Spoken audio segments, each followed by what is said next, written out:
Versus ਸਾਊਦੀਆਂ ਧੱਕੇ ਮਾਰ ਮਾਰ ਕੇ ਸਾਡਾ ਜਿਹੜਾ ਹੈਂਡਸਮ ਸੀ ਨਾ ਬੰਦਾ, ਜਾਲੀ ਵਾਲਾਂ ਵਾਲਾ ਤੇ ਬੋਟਾਕਸ ਵਾਲਾ, ਉਹਨੂੰ ਧੱਕੇ ਮਾਰ ਮਾਰ ਲਾਇਆ ਸੀ। और आज मक्का पैक्ट, आज मक्का पैक्ट कहाँ है? इंडिया को पाकिस्तान का, सऊदी अरब का और तुर्की का जो मुआहिदा है ये हजम नहीं हो रहा और ये मुसलसल लगा हुआ है इस चीज के लिए कि किसी तरह से इसे अंडरमाइन करे। पहली हरकत इन्होंने ये की कि इन्होंने कहा ये तो है ही पीस ऑफ पेपर, ये तो कुछ भी नहीं है। किसी हवाले से दुनिया की सबसे बड़ी ट्रेजेडी चीमा साहब, सबसे बड़ी ट्रेजेडी ये है कि वाहिद सुपर पावर इस्लामिक, वाहिद एटॉमिक पावर, उसकी द मोस्ट पॉपुलर पार्टी जो है वो जिन्नात के जरिए चल रही है। हमारा दुश्मन है एक ऐसा सांप है मोदी के जिसके पेट में दर्द तो होगा। अब उस दर्द को खत्म करने के लिए उसने कुछ न कुछ तो ऐसी हरकत करनी है कि जहां पे वो जी बासित साहब, हमने देखा कि शाम के वजीर खारिजा पिछले हफ्ते पाकिस्तान के दौरे पर आए और उसी दिन ही हमने ये भी देखा कि इजराइल ने शाम में तुर्की के एक एयरबेस पर हमला कर दिया। हैदर साहब, उधर ये भी है, इजरायली कमांडोज भी वहाँ हिमाचल में उस जगह पे ट्रेनिंग कर रहे हैं। तो इस चीज को टेस्ट करने के लिए कि पाकिस्तान पे अगर इंडिया हमला करता है तो सऊदी अरब क्या करेगा, तो अब भारतीय इस हमले का जवाब वो सऊदी अरब से देखना चाहते हैं। और उससे पहले गुज़िश्ता साल जिस वक्त पाकिस्तान और भारत के दरमियान जंग हुई तो डॉक्टर साहब 28 अप्रैल को श्रीनगर के अंदर इजरायलीज ने लैंड किया अपने इक्विपमेंट के साथ। ये है कि इस वक्त हालात जो हैं वो कोई अच्छे नहीं है मुसलमान दुनिया के लिए, इसलिए बहुत से ममालिक जो हैं, चाहे वो बांग्लादेश हो, किसी हद तक सीरिया भी मैं समझता हूँ कि वो देख रहे होंगे मक्का मुआहिदे की जानिब। नमस्कार दोस्तों, मक्का पैक होने के बाद पाकिस्तानी को लगता है कि भाई अब इन्हें कोई हरा नहीं सकता और ये भारत के खिलाफ कुछ भी करेंगे। लेकिन अब एक नई खबर आई कि भारत में G20 की बैठक होने वाली है और उसमें पुतिन भी भारत आने वाले हैं और भारत और रशिया के बीच में एक और बड़ी डिफेंस डील होने वाला है, डिफेंस पैक होने वाला है, जिसके बाद पाकिस्तानी मीडिया की पैरों तले ज़मीन खिसक चुकी है। अब इनको लग रहा था कि भाई ये तो ऐसा कुछ होगा नहीं, हमने मक्का पैक कर लिया है और भारत कुछ भी नहीं करेगा, लेकिन इनका मक्का पैक पहले से ही फेक है, पूरी तरह से फेल्ड है और कुछ भी इससे हासिल नहीं होगा। क्योंकि मक्का पैक तो तब भी था जब ऑपरेशन सिंदूर किया भारत ने, तो भी तुर्की ने तो खुल के साथ दिया ही था पाकिस्तान का, और सऊदी अरेबिया कभी देगा नहीं, क्योंकि सऊदी अरेबिया को पता है कि इनसे कुछ मिलना नहीं है। और भारत के साथ जो डील है तो उसमें मक्का पैक सिर्फ एक धोखा है पाकिस्तानियों के लिए बहुत बड़ा। और पुतिन के भारत आने पे देखते हैं कि किस तरह की और नए पैक होते हैं, डिफेंस डील होती है रशिया के साथ, क्योंकि अब यूक्रेन युद्ध का जो टाइम है काफ़ी निकल चुका है और अब धीरे धीरे चेंजेस आ रहे हैं। हो सकता है कि अब रशिया पे से बहुत सारे प्रतिबंध भी हट जाएं। आप क्या सोचते हैं कमेंट बॉक्स में ज़रूर लिखिएगा। वीडियो अच्छा लगे तो लाइक करें, शेयर करें, चैनल को सब्सक्राइब करना ना भूलें और बेल का आइकन प्रेस करते लेटेस्ट नोटिफिकेशन के लिए। आइए आगे बढ़ते हैं इस वीडियो में। प्रोफेशनल सोल्जर, और आज भी मुझे किसी जगह पर, मैं किसी चैनल पर था तो मुझे फिर दोबारा रिपीट करना पड़ा। फील्ड मार्शल साहब, चीमा साहब दे के गए थे स्टेटमेंट टेम्पा फ्लोरिडा में कि दुनिया हमसे फॉरेन पॉलिसीज की क्लासें लिया करेगी। वर्सेस साऊदियां धक्के मार मार के साडा ਜਿਹੜਾ हैंडसम सी ना बंदा, जाली वाਲਾਂ वाला ते बोटाक्स वाला, ਉਹਨੂੰ ਧੱਕੇ मार मार लाया ਸੀ। और आज मक्का पैक्ट, आज मक्का पैक्ट कहाँ है?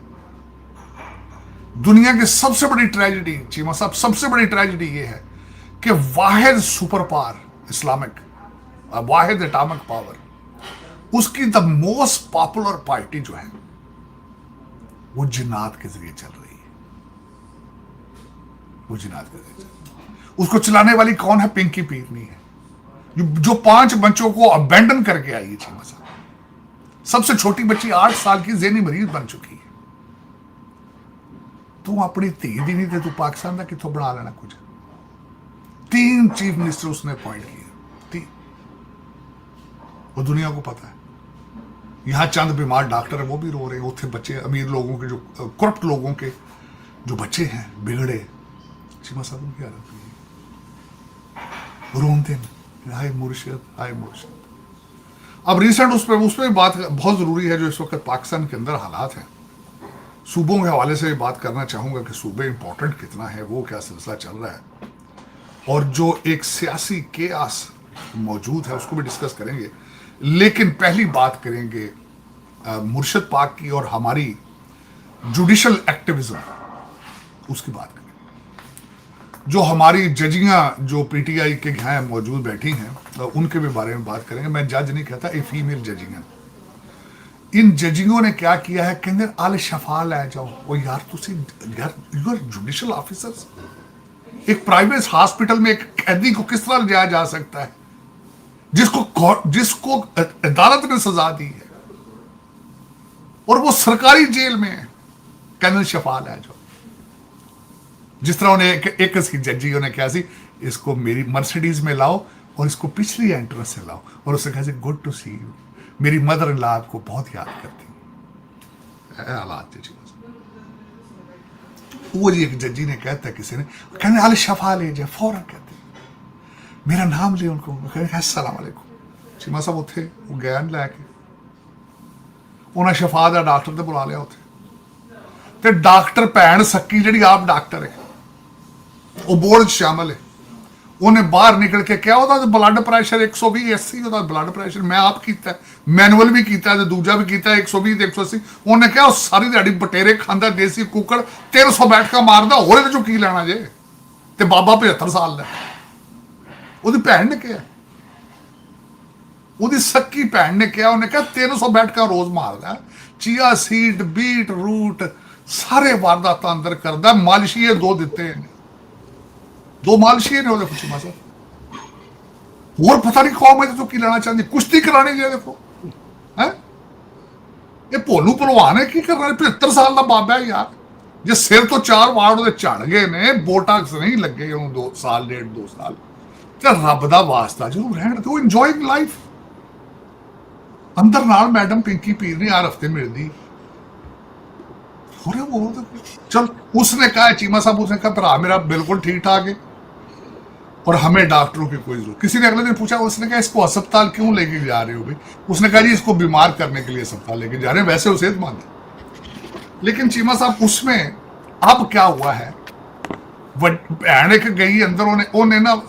अब यहाँ पे मोदी साहब ने क्या हरकत किया है या इनकी इंतजामिया ने अब क्या हरकत करने का सोचा है, जो खबरें हैं अभी तक, जाहिर सी बात है इंटेलिजेंस रिपोर्ट्स अगर होती भी हैं तो वो कभी भी खुल के कोई उसका इजहार नहीं करता। वो मक्का मुआहदे को टेस्ट करना चाहता है। वो चाहता है कि उसे पता चले कि सऊदी अरेबिया क्या पाकिस्तान की मदद के लिए आएगा। हालांकि इन गधों को इस चीज का अंदाजा नहीं है कि ये जो मुआहदा हुआ है इसके अंदर मुख्तलिफ एस्पेक्ट हैं। इसके अंदर पाकिस्तान एक एटॉमिक पावर है, इसके अलावा एक सऊदी अरब एक इकोनॉमिक पावर है, टेक्निकली भी सऊदी अरब काफी साउंड है, फौज के हवाले से पाकिस्तान ज्यादा साउंड है। टेक्निकली इसलिए मैं कह रहा हूं कि सऊदी अरब के पास बहुत सा अमेरिकन असला है और मॉडर्न असला उसके पास मौजूद है, और टेक्निकली देखा जाए तो तुर्किया भी बहुत साउंड है और बहुत एडवांसमेंट और तरक्की कर चुका है असले के मैदान में। इवन के 5th जनरेशन का जहाज भी वो बना रहे हैं जिसका नाम कान है, और पाकिस्तान के इंजीनियर्स भी उसे बनाने में वहां पर शामिल है। तो इस चीज को टेस्ट करने के लिए कि पाकिस्तान पे अगर इंडिया हमला करता है तो सऊदी अरब क्या करेगा, तो अब भारतीय इस हमले का जवाब वो सऊदी अरब से देखना चाहते हैं। तो एक तो 30 लाख बंदा उनका वहां पे मौजूद है भारत का, वो भी वहां से डिपोर्ट हो सकता है। इसके अलावा बहुत बड़ी इन्वेस्टमेंट सऊदी अरब की है इंडिया के अंदर, उसे दचका लग सकता है, बहुत कुछ हो सकता है। लेकिन भारत को यह लगता है या दुनिया को वो ये दिखाना चाहता है, ये अपनी बेवकूफ उस जैसे कहता है अंधभक्तों को वो ये दिखाना चाहता है। सारे तो इंडिया में एक जैसे नहीं होंगे, बेहतर लोग भी मौजूद होंगे, लेकिन अपने